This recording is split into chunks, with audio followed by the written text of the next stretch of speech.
گھر سے آ رہا تھا تو میرے دماغ میں ایک بات گھوم رہی تھی جو آج سے تقریباً 18 سال پہلے کی ہے. اور مجھے یاد ہے کہ میں پہلی دفعہ اللہ کے راستے میں نکلا. لمبے لمبے میرے بال تھے، جینز ٹی شرٹ میں نے پہنی ہوئی تھی. مسجد میں جا کے بیٹھا اور اس وقت عشاء کے بعد کا ٹائم تھا. مسجد میں کوئی تھا نہیں، لوگ جا چکے تھے، اکا دکا لوگ تھے. تو ایسے میں نے قرآن پکڑا، قرآن پکڑ کے میں نے کھولا بڑے عرصے بعد. تو جن آیتوں پر میری نظر پڑی، قرآن کھولا تو 18واں پارہ کھل گیا. اور جن آیتوں پر میری نظر پڑی اس میں سے پہلی آیت تھی قد افلح المؤمنون، اور نیچے اس کے معنی لکھے ہوئے تھے بالتحقیق کامیاب ہو گئے مومنین. تو میں اس کو دیکھتا رہا. اس آیت کو دیکھ کے آگے میرے سے پڑھا نہیں گیا. مجھے خیال آیا کہ کامیاب ہو گئے مومنین. تو کامیابی تو میرے نزدیک اس وقت کوئی اور چیز تھی. اس وقت میرے نزدیک کامیابی تھی پیسے کا ہونا، شہرت کا ہونا، نام کا ہونا، مال کا ہونا، لوگوں میں جانا، پہچانا جانا. یہ میرے نزدیک کامیابی تھی. لیکن مجھے اس بات کا بھی احساس تھا کہ یہ اللہ کا کلام ہے. اور کچھ تھوڑا بہت میرا وقت کیونکہ لگ چکا تھا تو مجھے اس بات کا احساس ہو گیا تھا کہ اصل کامیابی تو وہ ہے جو اللہ کے ہاں کامیابی ہے.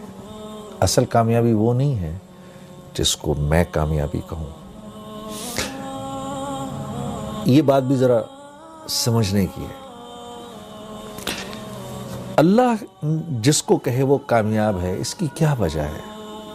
اس کی وجہ ایسے سمجھاتے ہیں علماء کرام. یہ اتنی کائنات ہے نا جو ہمیں آپ کو نظر آتی ہے، یہ ساری کی ساری اللہ نے انسان کے لیے بنائی ہے، اور انسان کو اللہ نے اپنے لیے بنایا ہے. اب اس کائنات میں جو چیز میری ضرورت کی ہے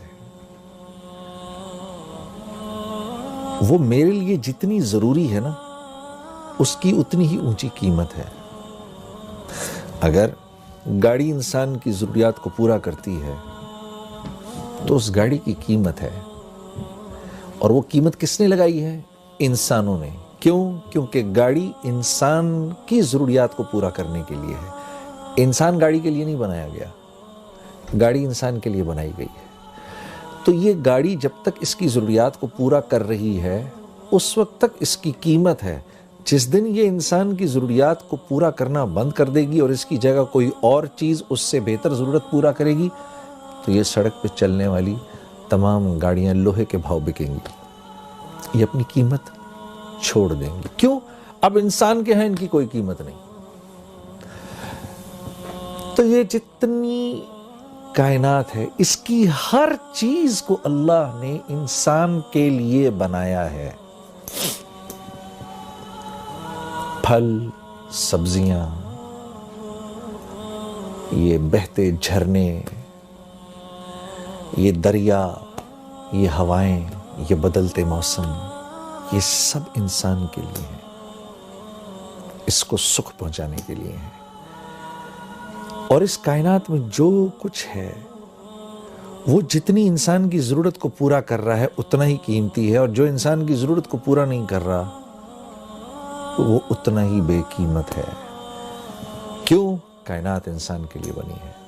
اسی طرح کیونکہ انسان اللہ کے لیے بنا ہے تو انسان کی قیمت بھی اللہ ہی لگاتے ہیں. انسان خود اپنی قیمت نہیں لگا سکتا.